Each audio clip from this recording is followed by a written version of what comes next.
There is this game called Night Shift where you play as an office worker who has to clean up after your co-workers who have all been possessed by demons. It's a point-and-click adventure game that's part of a larger universe. There are other games like it in the same style, but Night Shift is the only one with voice acting. And to say that the voice acting is good would be a huge understatement. Unfortunately, Night Shift never got a proper ending. The developers weren't able to finish it for reasons I'll get into later. But what I love about Night Shift is that even though it was abandoned, it still feels complete. I can fire up the game years after it came out and play it as if nothing ever happened. Sure, there's some minor bugs here and there, but nothing that makes the game unplayable. And so today I want to do something a little different. I want to show you how the game works by showing you a full playthrough. This isn't something I normally do. I'm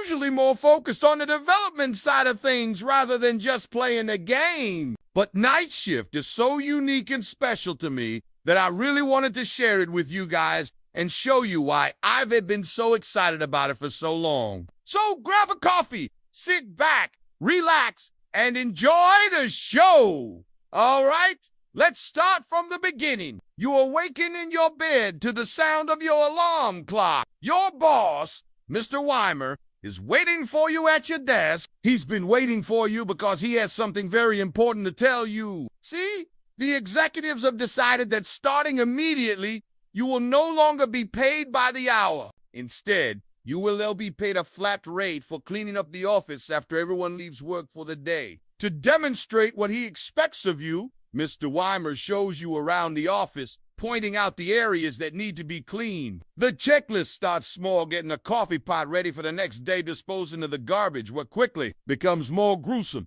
Cleaning up blood from the bathroom sink, wiping down walls covered in flesh, sweeping up organs and teeth from the floor. After the demonstration is over, you head home. The next morning, you come back to the office to find that everyone is missing. All of their desks are completely empty, but there are signs that they may have left in a hurry. Their chairs are overturned. Papers are strewn across the floor. Pencils are snapped in half. Of course, this is exactly what Mr. Wiener expected. He thanks you for coming in and says he'll see you next time.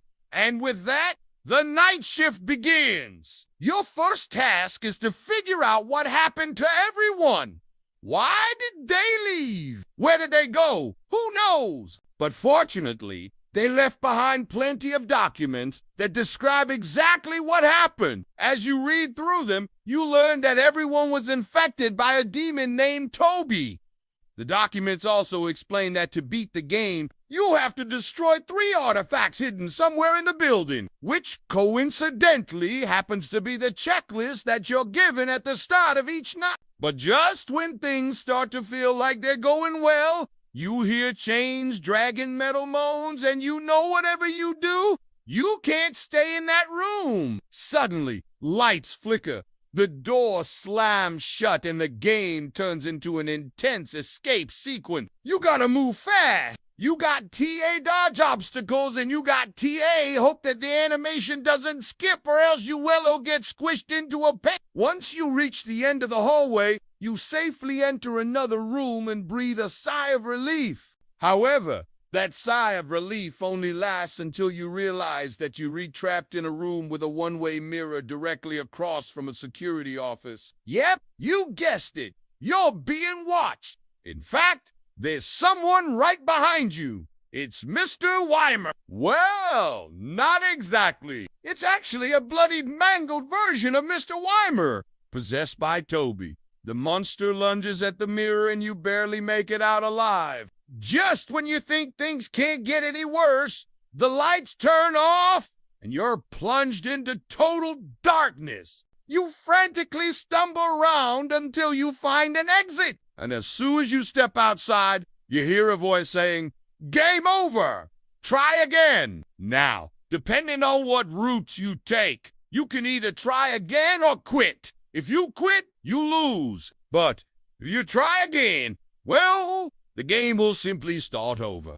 That's right. Night Shift is a roguelike. Not everything is randomized, but each run is slightly different. For example, In my last playthrough, I found a note that told me to flip the breaker box switch at the end of the second hallway. Normally, that switch doesn't exist. I don't know why it was there, but that allowed me to get further into the game than usual.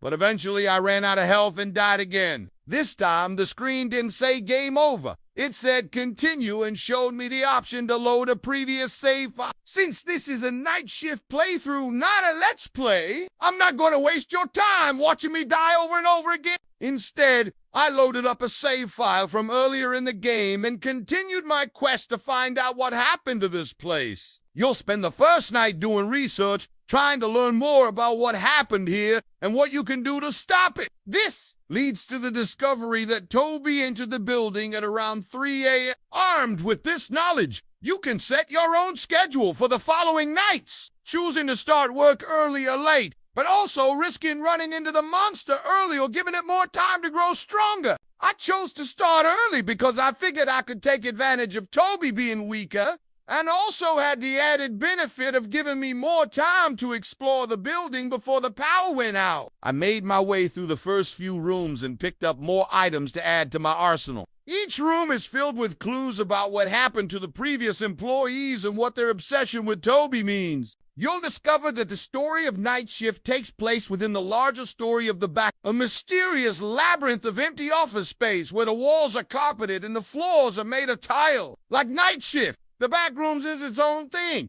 but it's existed for much longer. There are hundreds of stories already written about it. The wiki is almost 60,000 words long.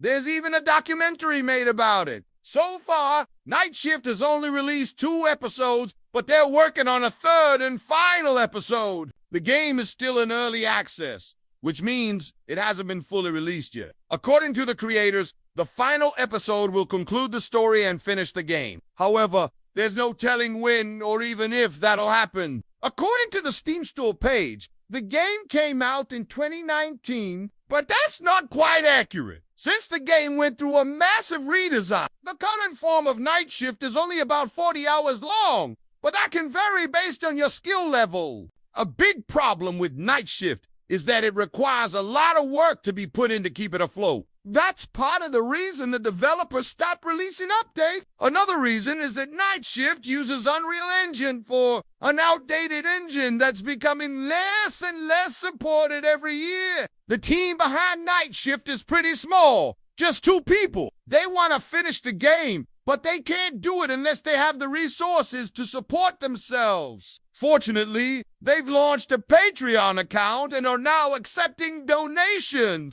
If you want to play Night Shift, it's available on Windows, Mac, and Linux. On top of that, you can play the demo for free on the game's website. The demo is short and sweet. It gives you a taste of what Night Shift is like. But if you want to play the full game, it's going to cost you $20. Personally, I think it's worth it. Night Shift is unlike any other game I've ever played. It blends elements of a horror, storytelling, and an authentic retro. Look at the early internet. With each new playthrough, you get a deeper understanding of what happened here. And although it may seem impossible, you might actually stand a chance against Toby. Good luck!